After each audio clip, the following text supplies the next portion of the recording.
हर रात 12 बजे वो लाल जोड़ा पहनकर श्मशान में खड़ी रहती है और जो भी उसे दुल्हन समझकर पास जाता है, सुबह उसकी लाश मिलती है बिना आंखों के।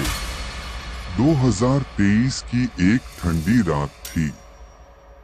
बनारस के एक छोटे से गांव दीनापुर में एक बूढ़ा तांत्रिक अपने शिष्य को कुछ सिखा रहा था। शमशान की दिशा में कभी सीटी मत बजाना, वो धीरे से बोला। शिष्य ने चौंक कर पूछा, क्यों गुरुजी?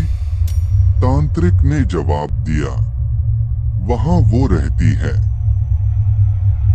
वो जिसे सब श्मशान की दुल्हन कहते हैं। वो सीटी की आवाज सुनकर आती है और फिर लौटने नहीं देती।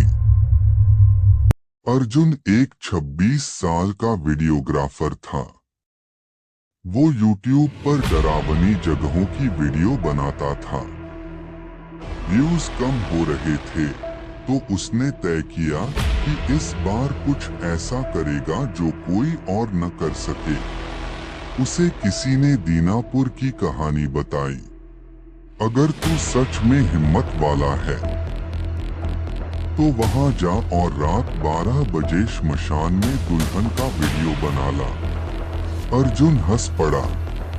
दुल्हन और श्मशान, ये तो मेरे चैनल का सबसे बड़ा कंटेंट बन जाएगा।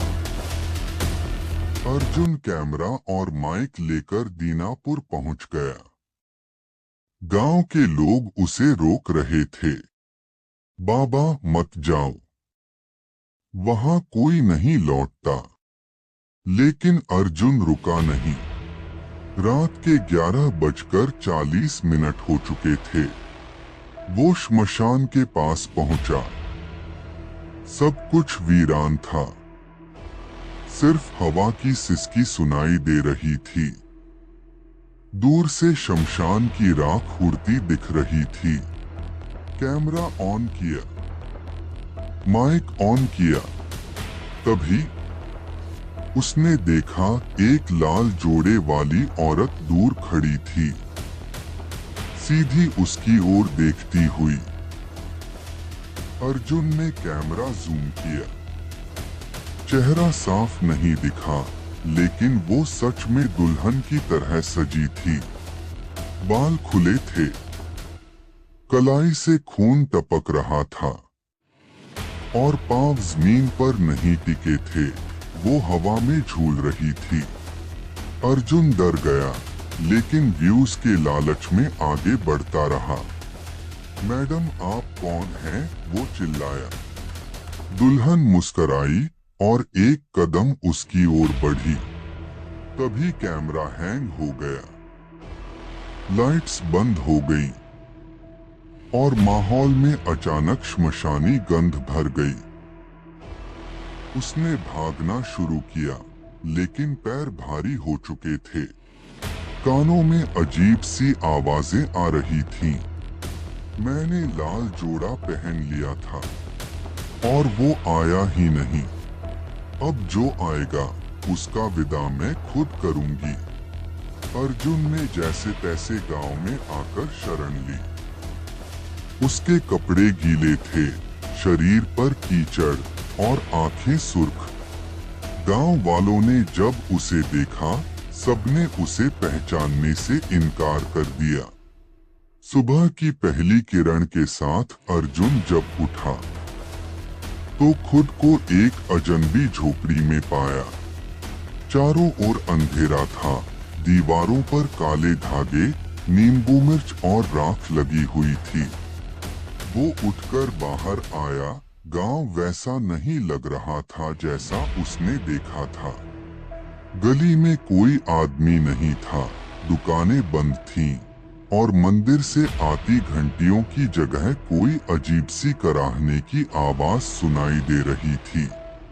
अर्जुन को समझ में नहीं आ रहा था कि वो असल में है या फिर अब भी उसी रात में फंसा हुआ है। तभी उसे एक बूढ़ी औरत मिली एकदम झुकी हुई, हाथ में कमंडल और माथे पर बड़ी सी लाल बिंदी। उसने अर्जुन की ओर देखा और बोली, तू श्मशान गया था ना, अब तुझे वो नहीं छोड़ेगी। अर्जुन चौंका, आप किसकी बात कर रही हैं?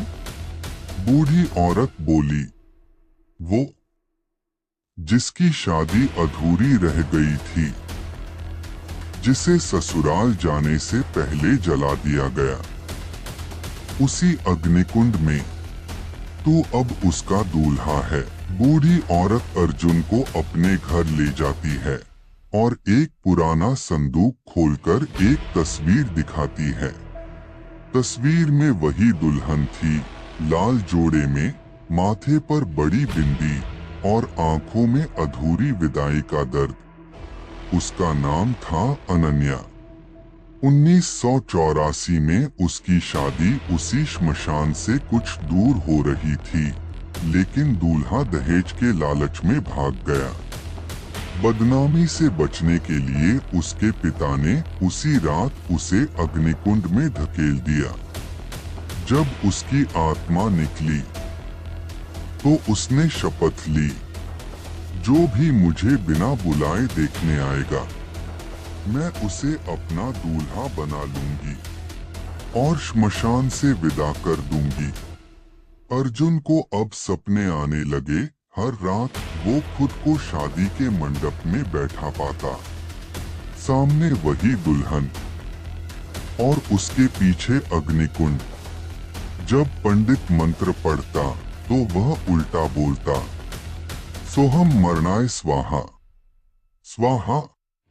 हर बार जब वो आंखें खोलता, उसके माथे पर सिंदूर लगा होता।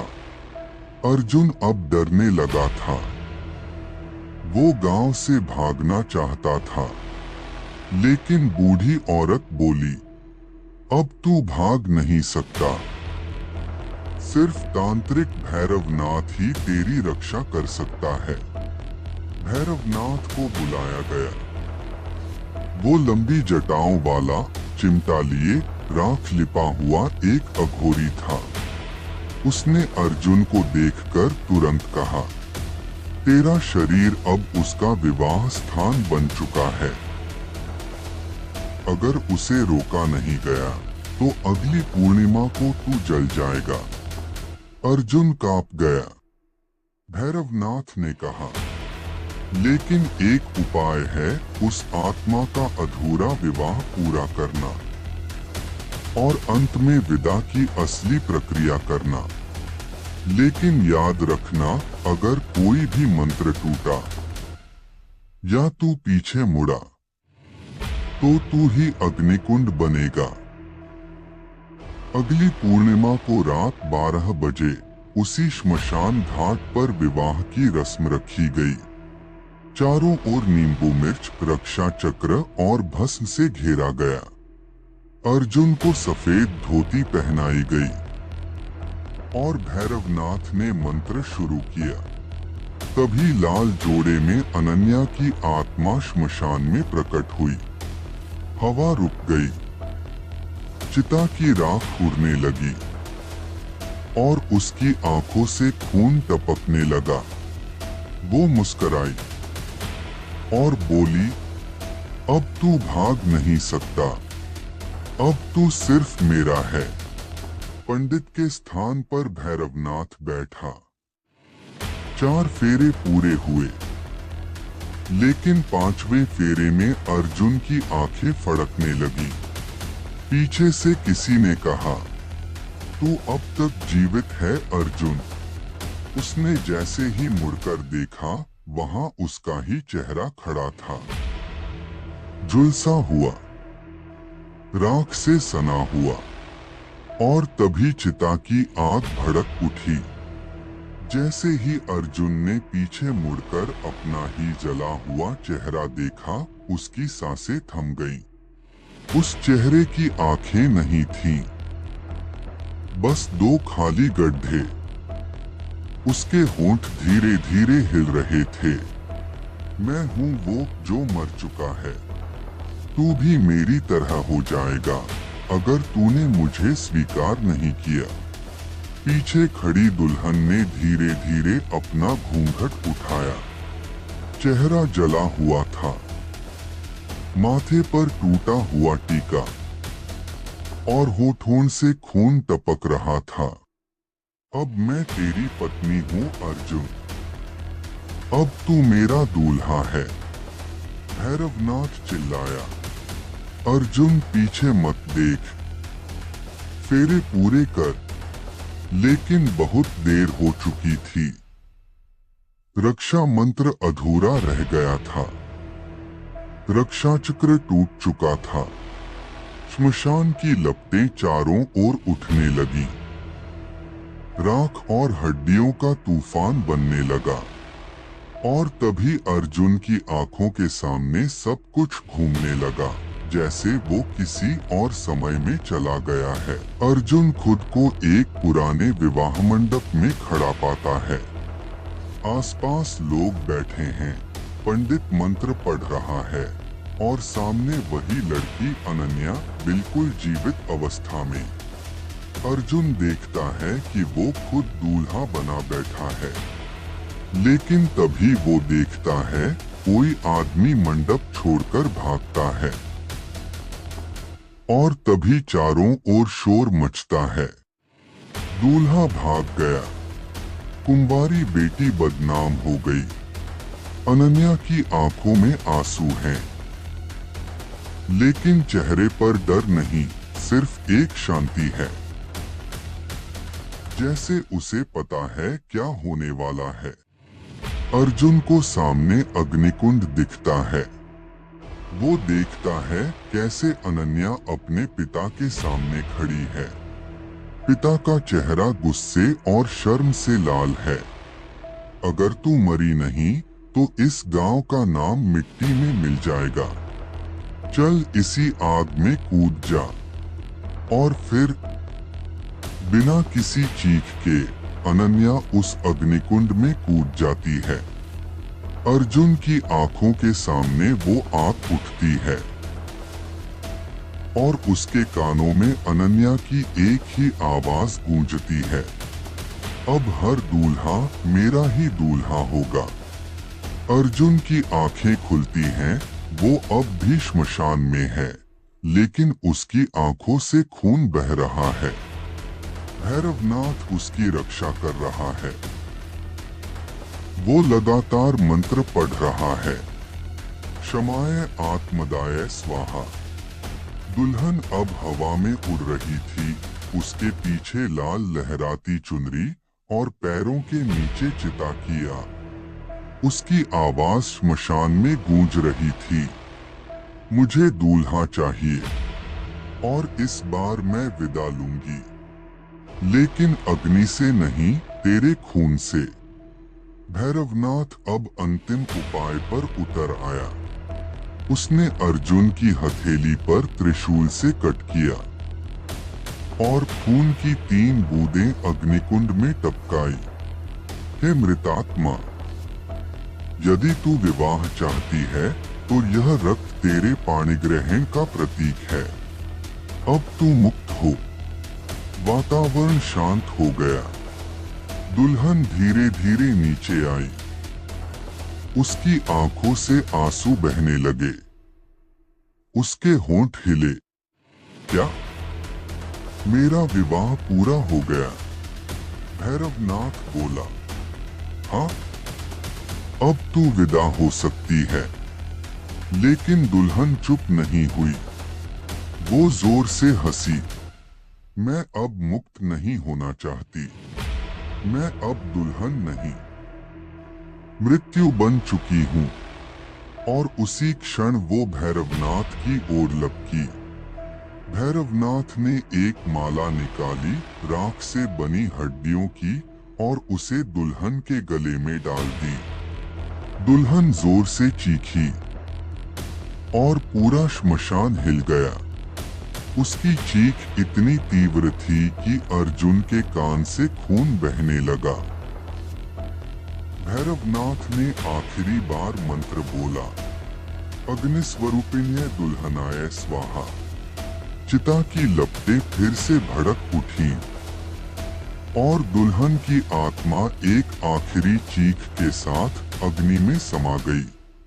अर्जुन बेहोश हो गया। अर्जुन को होश आया, उसकी आंखें खुली तो सामने राख का ढेर पड़ा था। भैरवनाथ वहीं पास में बैठा था, थका हुआ लेकिन जीवित। चारों ओर शांति थी।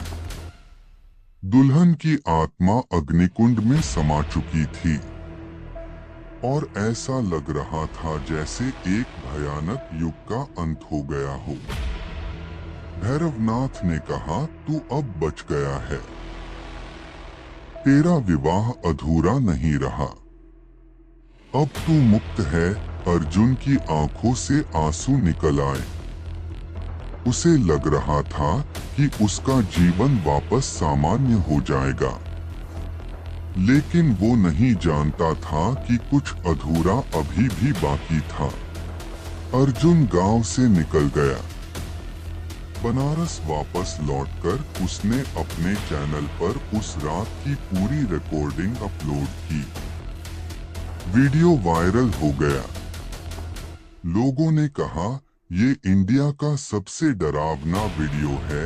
रियल दुल्हन की आत्मा कैमरे में कैद। इस वीडियो के बाद मेरी नींद उड़ गई। अर्जुन को हजारों सब्सक्राइबर्स मिले, स्पॉन्सरशिप्स मिलने लगी, लेकिन उसके चेहरे पर मुस्कान नहीं थी, क्योंकि वो जानता था वो असली था, एक्टिंग नहीं। वीडियो के नीचे एक कमेंट आया, अब मैं तुझसे खुश हूँ, लेकिन विदा की एक रस्म अभी भी बाकी है। अनन्या। अर्जुन चौंक गया। उसने कमेंट को खोलना चाहा, लेकिन वो तुरंत गायब हो गया। उस रात उसे फिर वही सपना आया, श्मशान, दुल्हन, मंडप और खुद का झुलसा हुआ चेहरा। अर्जुन दौड़कर भैरवनाथ के पास गया। गुरुजी, आत्मा फिर लौट आई है। भैरवनाथ गंभीर था। मैंने पहले ही कहा था, ये आत्मा विदा नहीं चाहती थी। वो सिर्फ दूल्हा पाने का बहाना ढूंढ रही थी। अब जब उसने तुझसे विवाह कर लिया, वो तुझे छोड़ेगी नहीं। अर्जुन बोला, तो मैं क्या करूं? भैरवनाथ ने आंखें बंद की और कहा, अब सिर्फ एक उपाय है। तू उसे स्वयं विदा करे, अग्निकुंड से नहीं, अपने हृदय से, जिस दिन तू सच में किसी और से प्रेम करेगा। आत्मा खुद विदा हो जाएगी। कई महीने बीत गए। अर्जुन ने अब कैमरे से दूर रहना शुरू कर दिया था। वो अब शांति चाहता था। इसी दौरान उसकी मुलाकात आर्या नाम की लड़की से हुई, सीधी सादी, मंदिर में भजन गाने वाली। धीरे धीरे दोनों में दोस्ती हुई और फिर प्यार। अर्जुन को लगा कि उसका अतीत अब पीछे छूट गया है। लेकिन एक रात आर्या की आवाज बदली हुई थी। तू किसी और से प्रेम नहीं कर सकता अर्जुन, तू मेरा है, सिर्फ मेरा। अर्जुन ने मुड़कर देखा। आर्या की आंखों से खून बह रहा था। माथे पर वही बिंदी, वही लाल जोड़ा। अनन्या लौट आई थी। बनाम प्रेम। अर्जुन डर गया, लेकिन उसने भागने की कोशिश नहीं की। उसने कहा, हाँ, तू मेरी पत्नी है, लेकिन सिर्फ उस रात के लिए। लेकिन इस जीवन में मेरा दिल अब किसी और का है। अनन्या की आत्मा चीख उठी। पूरे कमरे की लाइटें फट गईं, शीशे चटक गए और दीवारों पर राख की लकीरें बन गईं। लेकिन अर्जुन डरा नहीं। उसने आर्या का हाथ पकड़ा और बोला, आज मैं उसे मुक्त करता हूँ। अनन्या, मैं तुझसे सहानुभूति रखता हूँ, लेकिन प्रेम नहीं। तेरा विवाह मुझसे नहीं, तेरी मौत से हुआ था। अनन्या की आत्मा रुक गई। उसकी आंखों से आंसू बहने लगे। वो पहली बार शांत दिख रही थी। धीरे धीरे उसका लाल जोड़ा राख में बदलने लगा। चेहरा पहले जैसा हो गया। वो बोली, काश कोई मुझे सच में प्यार करता। मगर आज मैं तुझे मुक्त करती हूँ। एक धीमी हवा चली और वो वहीं हवा में विलीन हो गई। कहानी यहीं खत्म होनी चाहिए थी, लेकिन नहीं। कुछ दिनों बाद अर्जुन ने फिर से YouTube पर वापसी की। उसने अपनी नई गर्लफ्रेंड आर्या के साथ एक वीडियो शूट किया। Real horror experience my story लाखों व्यूज आए। लेकिन उसी वीडियो के एंड में जब स्क्रीन काली होती है, बैकग्राउंड में एक धीमी आवाज आती है, शादी तो हो गई अर्जुन। लेकिन विदा कभी पूरी नहीं हुई। अब हर स्क्रीन मेरा चेहरा दिखाएगी। अगर आपको कहानी थोड़ी सी भी पसंद आए तो प्लीज लाइक, शेयर, सब्सक्राइब और बताएं आपको नेक्स्ट हॉरर स्टोरी किस टॉपिक